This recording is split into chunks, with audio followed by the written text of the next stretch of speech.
On to chapter 3.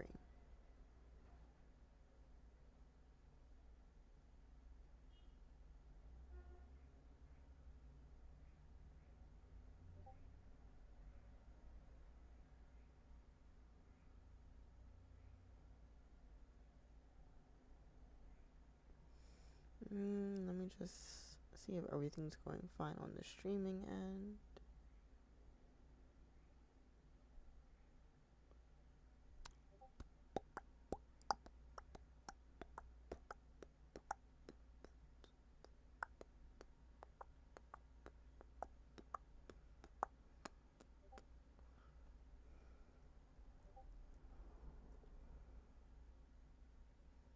Okay. Chapter 3, Aggression. Part 1. Wei Wuxian wanted to wash his face so that he could gaze upon the face of his body's owner, but there wasn't any water in the room, not even for drinking or washing. The only basin-like container was probably, he suspected, for lavatory purposes instead of cleansing. He pushed the door, but it was fastened with a latch, most likely to prevent him from wandering outside. None of these things made him feel the joy of reincarnation at all. He figured that he might as well sit in the lotus position and get used to his new home. Time flew by, and the day had passed. When he opened his eyes, sunlight seeped from inside the gaps of the door and windows. Let me adjust this. Although he could stand up and walk around, he still felt lightheaded. Wei Wuxian was puzzled. Mo Yu's amount of spiritual power is so insignificant that it could be ignored, so there shouldn't be a reason as to why I can't control this body properly. Why doesn't it work? Then a noise came from his stomach, and he realized that this wasn't related to his spiritual powers at all. In fact, it was because this body had not practiced anedia and felt hunger. If he didn't scavenge for food, he might become the first villainous ghoul who starved to death upon arrival. Wei Wuxian lifted his foot and was about to kick the door open when suddenly the sound of footsteps approached. Someone stomped on the door and grunted, "It's meal time!" Nonetheless, there was no indication of the door being opened. Wei Wuxian lowered his head and saw a miniature door with a small bowl set in front of it on the bottom of this one opening. The servant outside shouted again, "Chop chop, what are you waiting for? Take the bowl out after you finish." The door was slightly smaller than the kind for dogs to crawl through. It didn't allow the passage of humans, but bowls could easily be pushed inside. There were 2 dishes and 1 serving of rice, which looked quite unpleasant.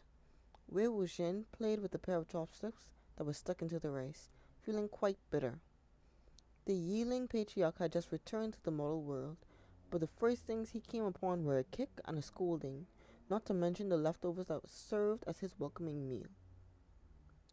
Where were the blood and gore, the ruthless slaughter, the absolute destruction? Who would have believed him?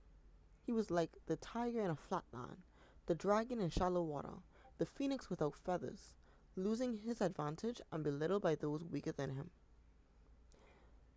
Then the servant outside spoke again, but with laughter this time. "Ah Ding, come here."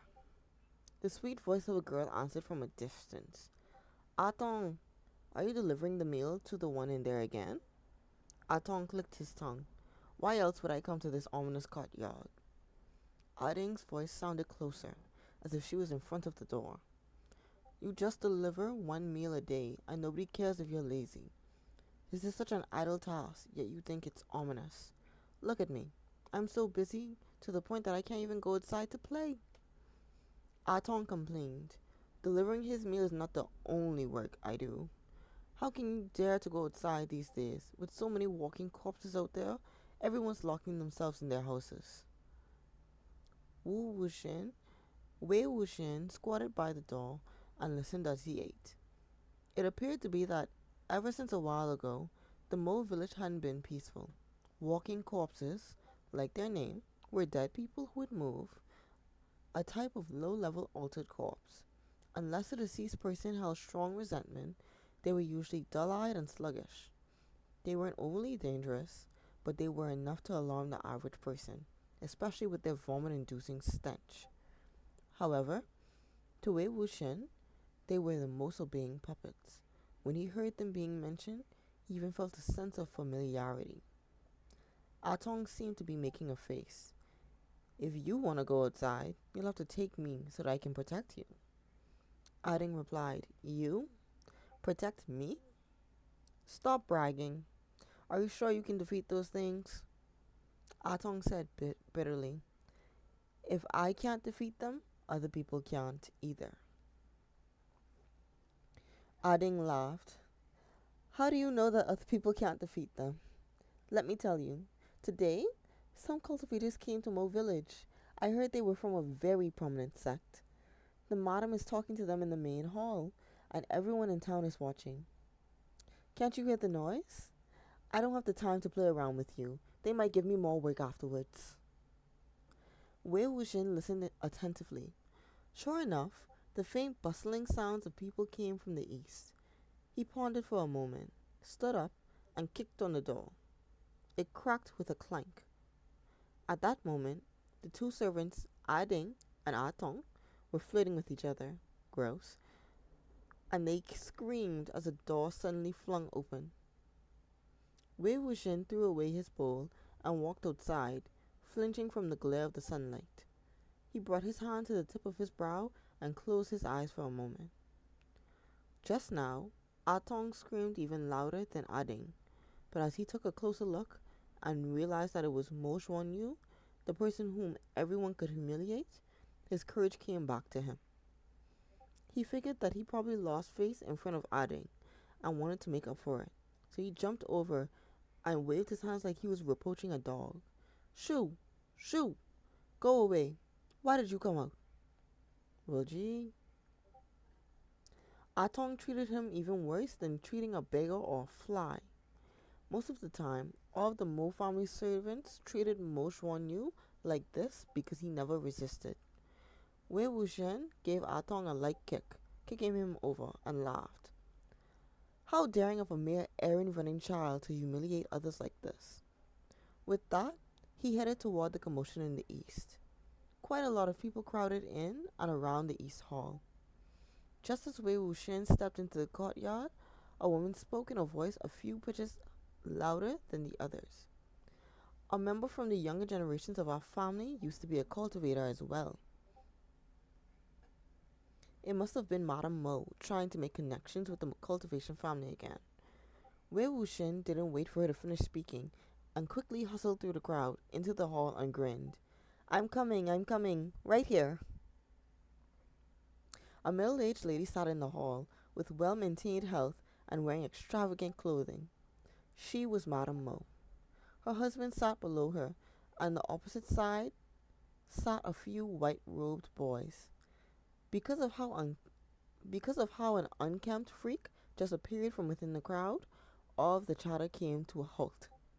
Despite this, Wei Wuxian spoke shamelessly, as if he did not notice the motionless atmosphere at all. Who was calling me earlier? I am the only one who used to be a cultivator.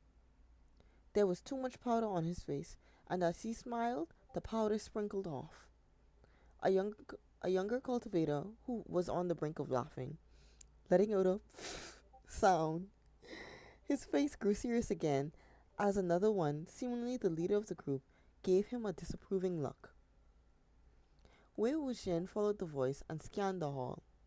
He thought that the servants were being ignorant and exaggerated the situation, but he was surprised to see that they really were disciples of a prominent sect.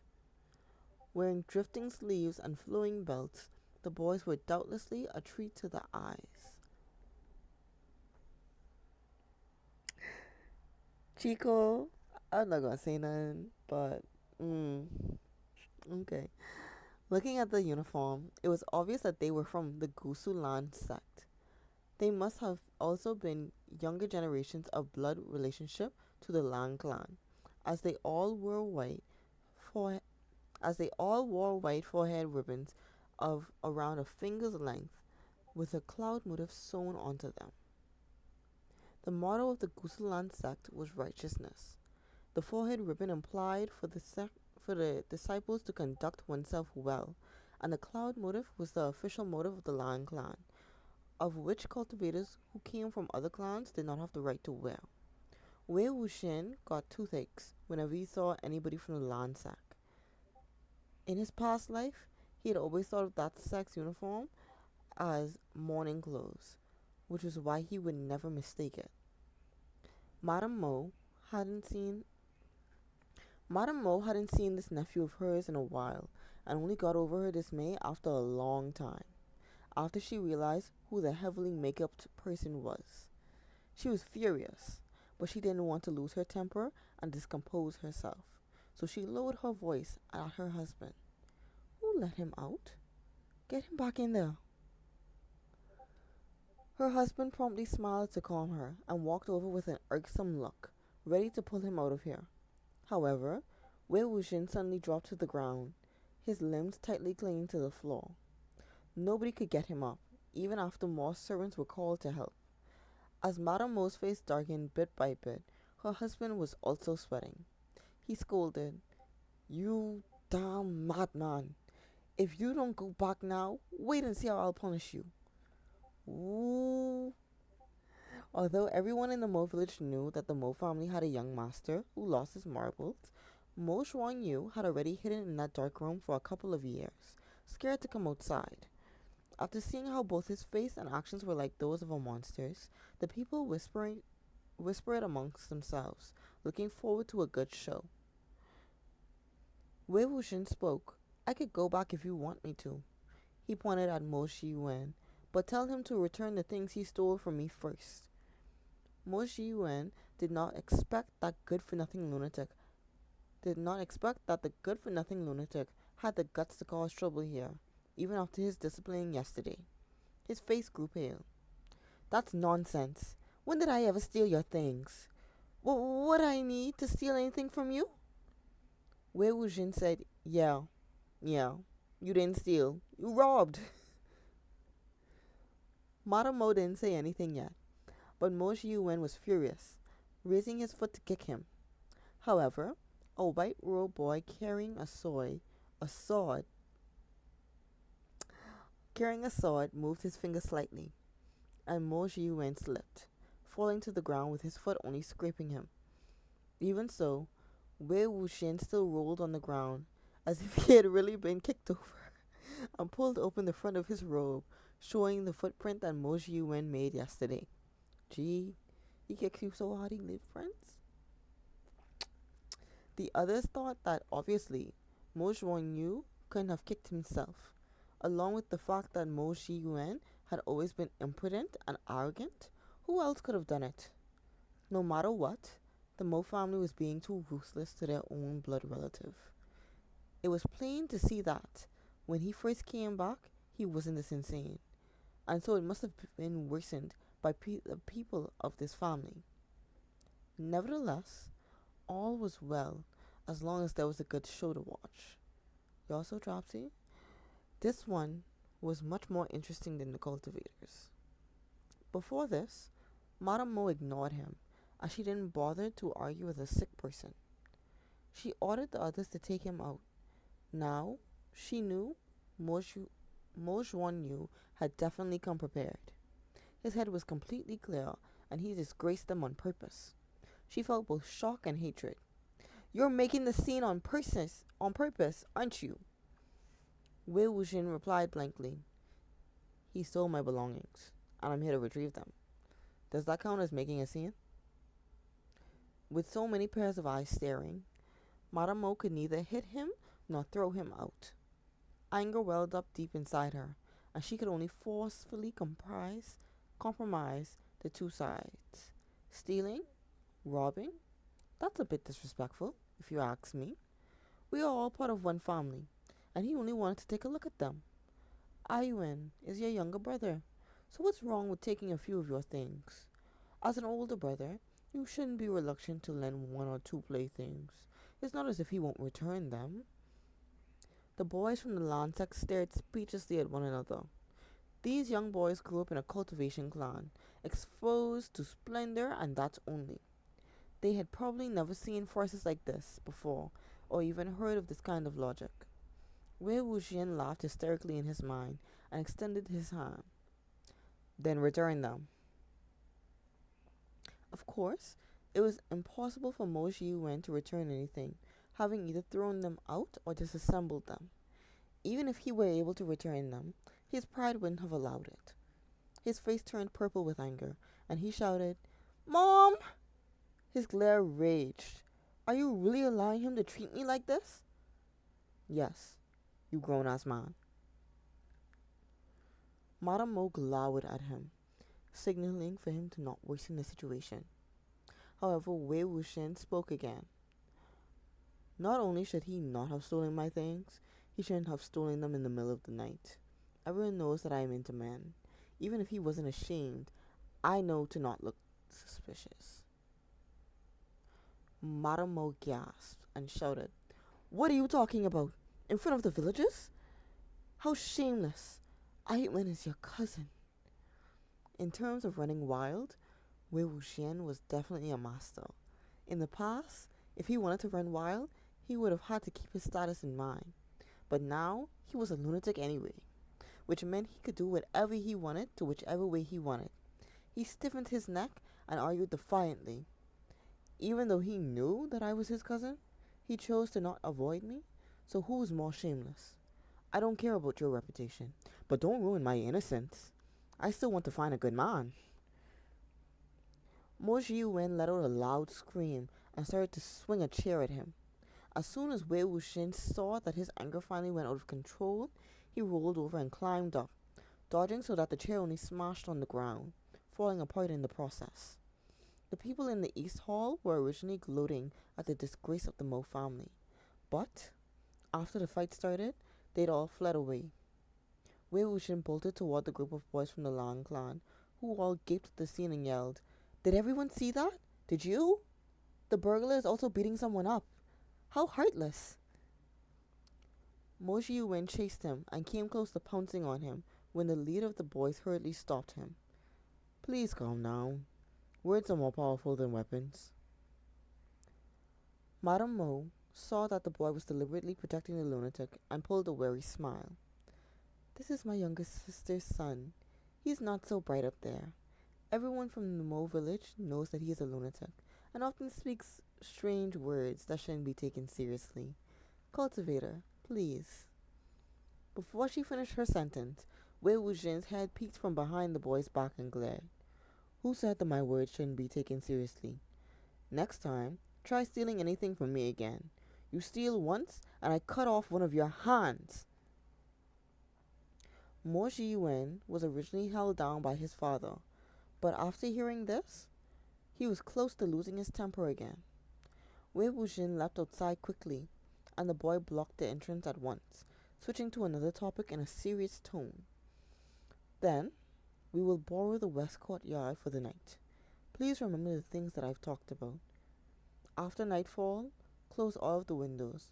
Don't come outside, or worse, walk toward the courtyard." Madame Mo was shaking from anger. "Yes, yes, please." Mo Wen found it beyond belief. "Mom, the lunatic insulted me in front of so many people, and that's it?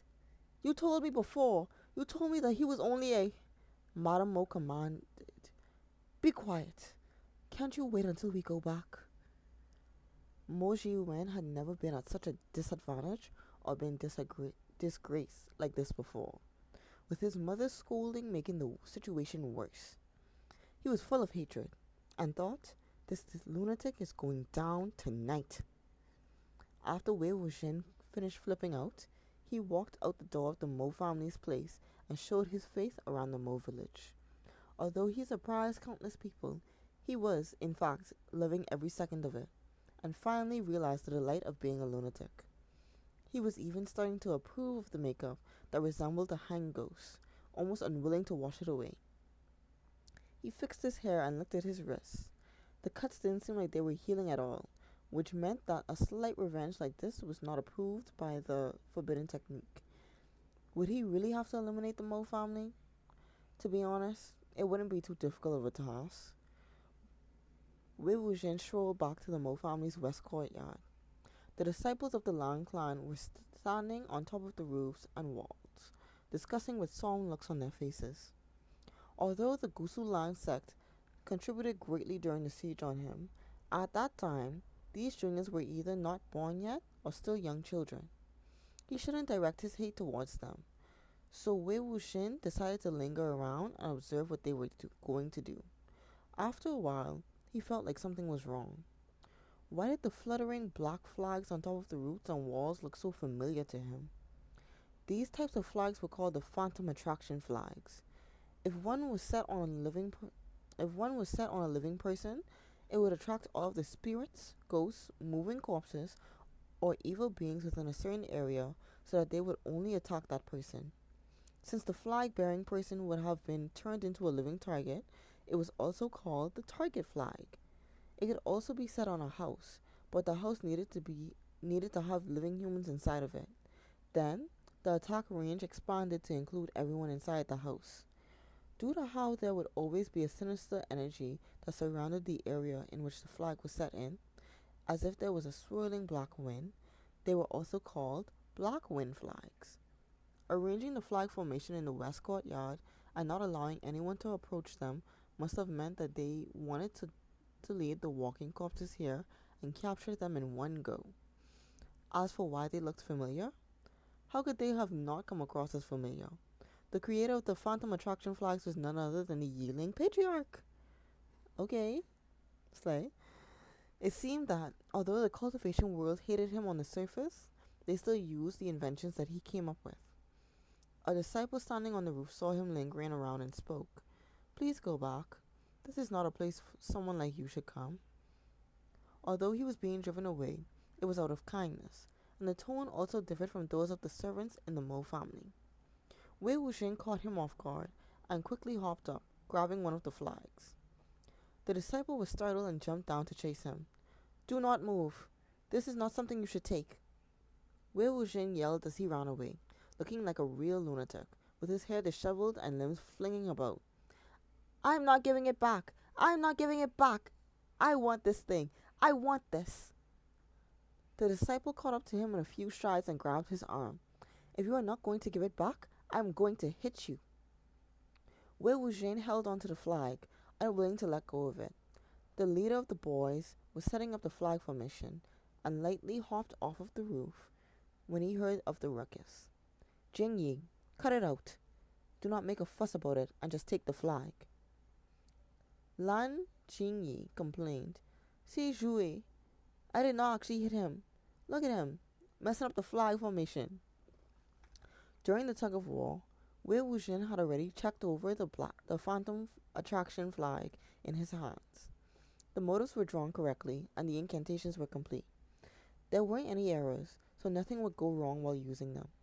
However, the person who drew on the flag was lacking in experience, so it would only attract evil beings and moving corpses from within 2,500 meters. That should be enough, though. There shouldn't be any malicious creatures in a place as small as the Mo village.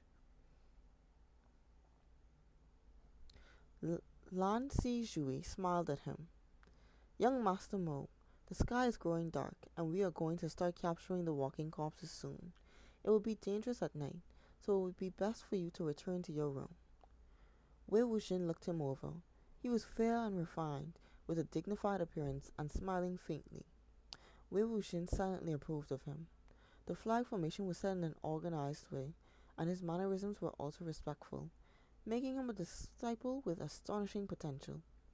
He didn't know, within a conservative clan such as the Lang clan, who on earth brought up such a junior.